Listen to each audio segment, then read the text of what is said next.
छत्रपती संभाजी महाराज हे धर्मवीर की स्वराज्य रक्षक।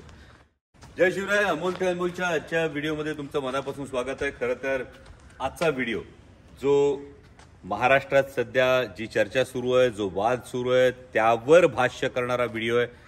छत्रपती संभाजी महाराज हे धर्मवीर की स्वराज्य रक्षक। मला अनेकांनी सल्ला दिला, अनेकांनी ही मागणी केली की यावर मी भाष्य करायला हवं, यावर मी बोलायला हवं। अनेकांनी अशी अपेक्षा व्यक्त केली, अनेकांनी असा सल्लाही दिला की कशाला आपल्याला याच्यामध्ये बोलायचंय। छत्रपती संभाजी महाराजांचा जो तर्कशुद्ध इतिहास आहे, जो खरा इतिहास आहे, तो मालिकेच्या द्वारे असेल, शिवपुत्र संभाजी महानाट्याच्या द्वारे असेल, मांडण्याचं काम तुम्ही करताय। आणि हे करत असताना यावर नेमकं बोलण्याचं कारण आहे का, यावर नेमके बोलण्याची गरज आहे का?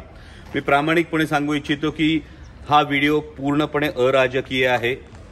कारण माझं स्वतःचं कायम एक असं म्हणणं आहे की इतिहासाकडे केवळ अभिनिवेशातून बघण्यापेक्षा तर्कशुद्ध बुद्धीनं पाहणं फार गरजेचं आहे। त्या इतिहासातून आपल्याला नेमक्या काय प्रेरणा मिळतात हे पाहणं फार गरजेचं आहे।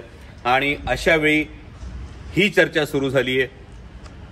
माननीय माजी उपमुख्यमंत्री आणि विरोधी पक्षनेते अजितदादा पवार यांनी अधिवेशन काळामध्ये हे विधान केलं आणि त्यावरून ही चर्चा सुरू झाली। छत्रपती संभाजी महाराज धर्मवीर की स्वराज्य रक्षक, आणि त्यासाठी आजचा हा व्हिडिओ आहे। खूप तर्कसंगत पद्धतीनं मला जे उमगलं, मी कोणीही इतिहास संशोधक नाही, मी इतिहासाचा फार गाढा अभ्यासक नाही, परंतु स्वराज्य रक्षक संभाजी ही मालिका करत असताना जे मला जाणवलं, शिवपुत्र संभाजी हे महानाट्य करत असताना, शंभूराजे हे नाटक करत असताना गेले 13-14 वर्ष सातत्यानं या विषयावर तर्कशुद्ध पद्धतीनं विचार करत असताना जे जे जाणवलं ते तुमच्या समोर मांडण्याचा या व्हिडिओतून मी प्रयत्न करतोय। आणि पहिल्यापासून आपण याचा विचार करू, जे मी कायम असं म्हणतो की इतिहासाचा तर्कशुद्ध बुद्धीनं विचार करायला हवा।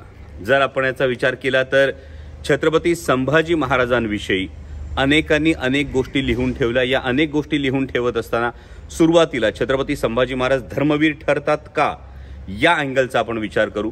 जर आपण शंभूराजांनीच लिहिलेला बुधभूषण हा ग्रंथ पाहिला तर या बुधभूषण ग्रंथामध्ये छत्रपती संभाजी महाराजांनी धर्माची फार उत्तम चिकित्सा केलेली, त्यावर काही श्लोक त्यांनी नक्कीच रचलेले आहेत। हे करत असताना छत्रपती शिवाजी महाराजांनी जो एक दंडक घालून दिला होता, एक फार महत्वाचा दंडक घालून दिला होता, तो म्हणजे माणूस हा धर्मासाठी नाही तर धर्म हा माणसासाठी आहे। आणि त्यामुळे लोककल्याण हे स्वराज्याचं मूळ ध्येय होतं, हा मूळ गाभा होता। आणि असं करत असताना मग जबरदस्तीनं ज्यांचं धर्मांतर झालं त्यांचं शुद्धीकरण करून घेऊन त्यांना पुन्हा हिंदू धर्मात घेणं, म्हणजे आपल्या सगळ्यांना माहीत असलेलं उदाहरण हे सरसेनापती नेताजीराव पालकरांचं उदाहरण आहे। त्यांना पुन्हा छत्रपती शिवाजी महाराजांनी शुद्धीकरण करून पुन्हा त्यांचं हिंदू धर्मात त्यांचं स्वागत केलं होतं। ही गोष्ट आपल्या समोर आहे। आणि असं असताना छत्रपती संभाजी महाराजांनी कायम हा कित्ता गिरवला। एवढंच नाही तर छत्रपती पद धारण केल्यानंतर छत्रपती संभाजी महाराजांनी जबरदस्तीनं घडवून आणलेल्या धर्मांतरावर सुद्धा बंदी आणली होती। इतकंच नाही तर धर्माविषयक ज्या ज्या गोष्टी होत्या, म्हणजे छत्रपती संभाजी महाराजांचा जो वकूब होता, छत्रपती संभाजी महाराजांचं जे प्रभुत्व होतं वेगवेगळ्या भाषांवर, संस्कृत भाषेवर सुद्धा त्यांचं प्रकांड पांडित्य होतं आणि ते पांडित्य आपल्याला बुधभूषणमध्ये दिसतं। मग असं असताना धर्मवीर ही उपाधी त्यांना का लागली? तर धर्मवीर ही उपाधी लागत असताना अनेकांचं असं म्हणणं आहे की छत्रपती संभाजी महाराजांनी धर्मासाठी बलिदान दिलं। आता धर्मासाठी बलिदान दिलं या गोष्टीचा जर आपण चिकित्सक पद्धतीनं विचार केला तर तत्कालीन जे पुरावे आहेत, म्हणजे कायम इतिहासामध्ये काही अस्सल साधनं असतात, काही उत्तरकालीन पुरावे असतात। आता यातलं अस्सल साधनं जर आपण बघितली तर यामधले काही इतिहासकार आहेत, म्हणजे खाफी खान आहे, ईश्वरदास नागर आहे, भीमसेन सक्सेना आहे आणि त्याचबरोबर साकी मुस्तैद खान आहे। हे चारही इतिहासकार यांनी जे काही लिहून ठेवलंय, हे लिहून ठेवलेलं जे आहे, जे पुरावे उपलब्ध आहेत, समकालीन पुरावे उपलब्ध आहेत, या समकालीन पुराव्यांमध्ये असं स्पष्टपणे लिहिलेलं आहे की औरंगजेब बादशाहनं शंभूराजांना बंदी बनवल्यानंतर, शंभूराजांना दग्यानं कैद केल्यानंतर दोनच महत्त्वाचे प्रश्न विचारले आणि हे प्रश्न होते स्वराज्याचा खजिना कुठे आहे आणि दुसरा प्रश्न होता औरंगजेबाची कोण कोण लोक हे संभाजीराजांना सामील आहेत, हे दोनच प्रश्न हे औरंगजेबाने विचारले असं हे चारही इतिहासकार त्यांच्या लिखाणामध्ये हे नमूद करतात. आणि त्यामुळे जबरदस्तीनं धर्मांतर करण्याला संभाजीराजांनी नकार दिला या गोष्टीला समकालीन पुराव्यांमध्ये कुठेही आधार मिळत नाही. दुसरी फार महत्वाची गोष्ट होते की ही केवळ सत्ता वर्चस्वाची लढाई होती की ही धर्मयुद्ध होतं. जर हे धर्मयुद्ध असेल तर आपण पाहिलं तर एक फार महत्वाची गोष्ट समोर येते की याच औरंगजेब बादशाहनं आदिलशाही नेस्तनाबूत केली, कुतुबशाही नेस्तनाबूत केली. याच औरंगजेब बादशाहनं सख्या जन्मदात्या आपल्या बापाला हाल करून मारलं, सख्या भावांची याने कत्तल केली. आणि त्यामुळे हे धर्मयुद्ध असण्यापेक्षा जास्त महत्वाचं लॉजिकली जे दिसतं ते म्हणजे ही सत्ता वर्चस्वाची लढाई होती. आणि काबूल ते बंगाल सल्तनत असणाऱ्या औरंगजेबाला 8-9 वर्ष अक्षरशः या दख्खनमध्ये फरफटवलं होतं छत्रपती संभाजी महाराजांनी.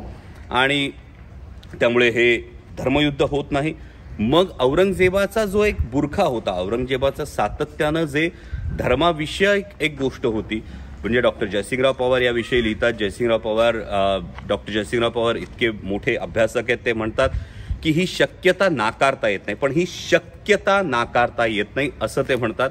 आणि त्याबरोबर जी उत्तरकालीन जी साधनं आहेत, म्हणजे त्यामधली 2 महत्वाची साधनं येतात, ती म्हणजे सभासदाची बखर येते आणि मल्हार रामराव चिटणीसांची बखर येते. आता चिटणीसांच्या बखरीमध्ये अनेक गोष्टी अशा लिहिल्या गेल्या, अनेक गोष्टी रंगवल्या गेल्या. याला सुद्धा एक मानवी भावभावना कारणीभूत आहे. ते म्हणजे कटकऱ्यांना जे हत्तीच्या पायी दिलं छत्रपती संभाजी महाराजांनी, ज्यांनी संभाजी महाराजांना जीवे मारण्याचा कट केला आणि ही शिक्षा म्हणून जे कटकऱ्यांना हत्तीच्या पायी दिलं, त्यामध्ये मल्हार रामराव चिटणीसांचा पणजोबा म्हणजेच बाळाजी अवजी चिटणीस आणि आजोबा अवजी चिटणीस हे दोघेही हत्तीच्या पायी दिले गेले होते. आणि त्यामुळे हा राग कदाचित मल्हार रामराव चिटणीसांच्या बखरीमध्ये आला. आणि ही चिटणीशी बखर जी आहे, या चिटणीशी बखरीचा नंतर अनेक नाटककार असतील, अनेक इतिहासकार असतील, अनेक कादंबरीकार असतील, यांनी त्याचा उहापोह केला किंवा त्याचा संदर्भ हा घेतला गेला. आणि मग ही कवी कल्पना समोर आली. याच पद्धतीची एक दुसरी कवी कल्पना सातत्यानं आपल्याला दिसते, ती म्हणजे एक जर आपण स्वतःला हा जर एक हे लॉजिक लावलं तर एका कर्तृत्ववान पित्याचा नाकर्ता मुलगा हे चित्र कादंबरीच्या दृष्टीनं किंवा काव्य कल्पनेच्या दृष्टीनं हे फार सोबर आहे. आपल्यालाही गॉसिप करायला आवडतं. त्या पद्धतीनं कदाचित हे गॉसिप होतं का, त्या पद्धतीनं हे होतं का.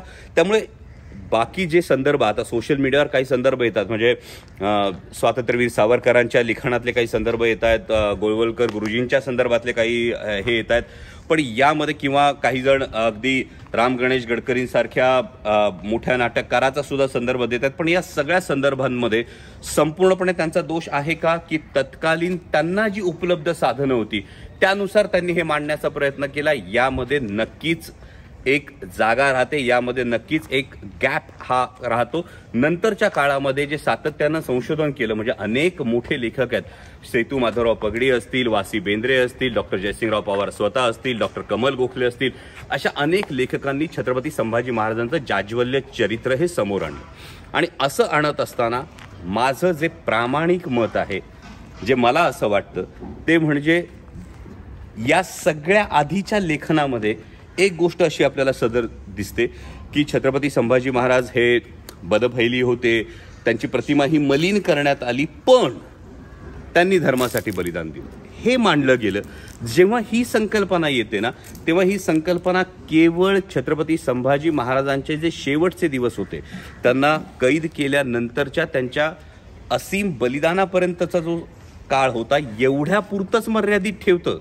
जर आपण केवळ धर्मवीर ही बिरुदावली छत्रपती संभाजी महाराजांना लावली तर, पण त्यापेक्षा स्वराज्य रक्षक ही बिरुदावली खूप जास्त व्यापक ठरते. कारण स्वराज्य रक्षक या बिरुदावलीमध्ये ज्या छत्रपती संभाजी महाराजांनी अवघ्या 9व्या वर्षापासून स्वराज्यासाठी त्याग केला, बिरझाराजे जयसिंगाच्या गोटात ओलीस राहिले, त्यानंतर छत्रपती शिवाजी महाराज सुखरूप यावे म्हणून मथुरेला छत्रपती संभाजी महाराज, म्हणजे अवघ्या 9-10 वर्षाचे शंभूराजे हे मथुरेत राहतात.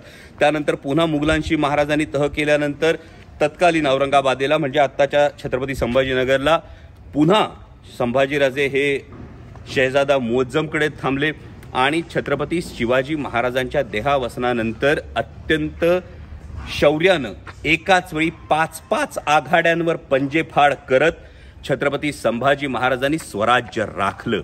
त्यामुळे केवळ धर्म म्हणण्यापेक्षा तत्कालीन इतिहासाचा जर आपण धांडोळा घेतला, तत्कालीन इतिहासाचा तर्कशुद्ध बुद्धीनं विचार केला तर देव, देश आणि धर्म या तीनही गोष्टींचा जो परिपाक होता तो म्हणजे स्वराज्य होतं, छत्रपती शिवाजी महाराजांनी निर्माण केलेलं। आणि या स्वराज्याचं रक्षण म्हणजे मी सुरुवातीलाही म्हणालो, विचार करा, स्वराज्याचा एक सुभा जो होता ना, म्हणजे औरंगजेबाच्या राज्यामध्ये एकूण 28 सुभे होते आणि त्यातला एक सुभा हा स्वराज्याच्या एकूण आकारमानाच्या 2.5 ते 3 पट होता। म्हणजे एवढ्या बलाढ्य सम्राटाला, एवढ्या मोठ्या शहेनशहाला या पद्धतीनं मुकाबला करणं आणि स्वराज्याचा एकही किल्ला जाऊ न देणं, हे जे छत्रपती संभाजी महाराजांचं शौर्य आहे, हे शौर्य स्वराज्य रक्षक या बिरुदावलीमध्ये जास्त अधोरेखित होतं असं माझं प्रामाणिक मत आहे।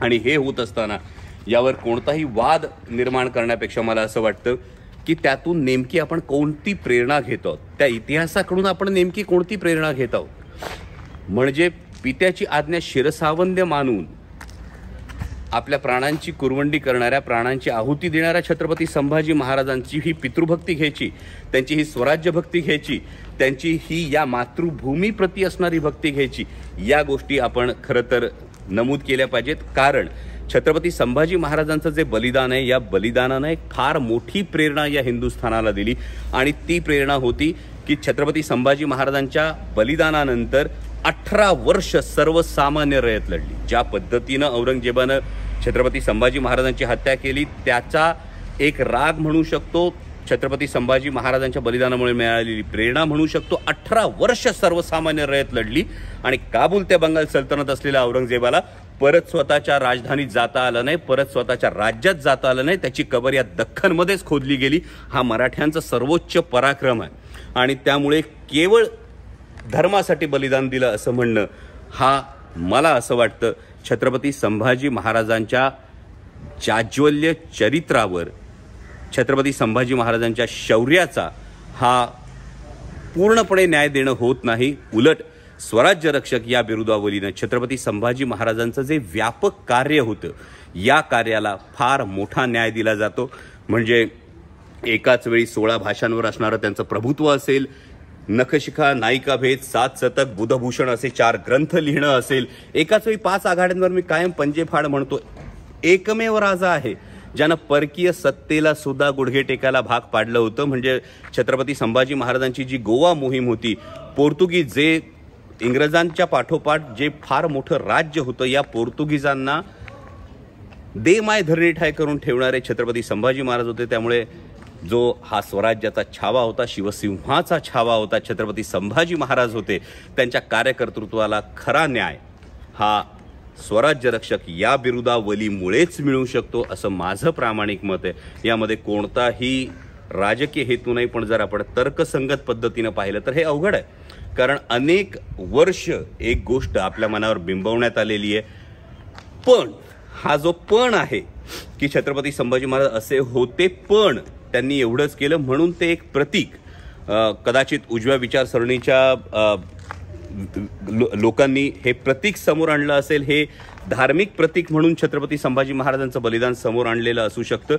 परंतु जर तर्कशुद्ध पद्धतीनं समकालीन पुराव्यांचा जर विचार केला तर या सगळ्या गोष्टींतून माझ्या धाकल्या धन्यांसाठी, छत्रपती संभाजी महाराजांसाठी धर्मवीर या बिरुदावलीपेक्षाही स्वराज्य रक्षक ही बिरुदावली व्यापक ठरते। आणि आज योगायोग आहे की ज्या ठिकाणी स्वराज्य रक्षक संभाजी ही मालिका झाली, जिचं चित्रीकरण झालं, त्याच ठिकाणी उभं राहून हा व्हिडिओ करतोय। व्हिडिओ आवडला तर जरूर शेअर करा आणि हो, यावर कोणत्याही राजकीय हेतूनं अकारण टीका टिप्पणी करण्यापेक्षा तर्कशुद्ध बुद्धीनं याचा विचार करा। तुमच्याकडे जर कुठलं समकालीन पुरावा असेल, अस्सल पुरावा असेल तर जरूर तो समोर आणा, पण समकालीन पुरावा हा त्या काळातल्या इतिहासकारांनी, त्या काळातल्या नोंदी ठेवणाऱ्या लोकांनी लिहिलेला असतो, त्याला समकालीन पुरावा म्हणतो।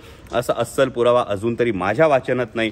त्यामुळे माझं मत हे आहे की छत्रपती संभाजी महाराजांविषयी बिरुदावली लावत असताना धर्मवीर या बिरुदावलीपेक्षा स्वराज्य रक्षक ही बिरुदावली जास्त व्यापक आहे.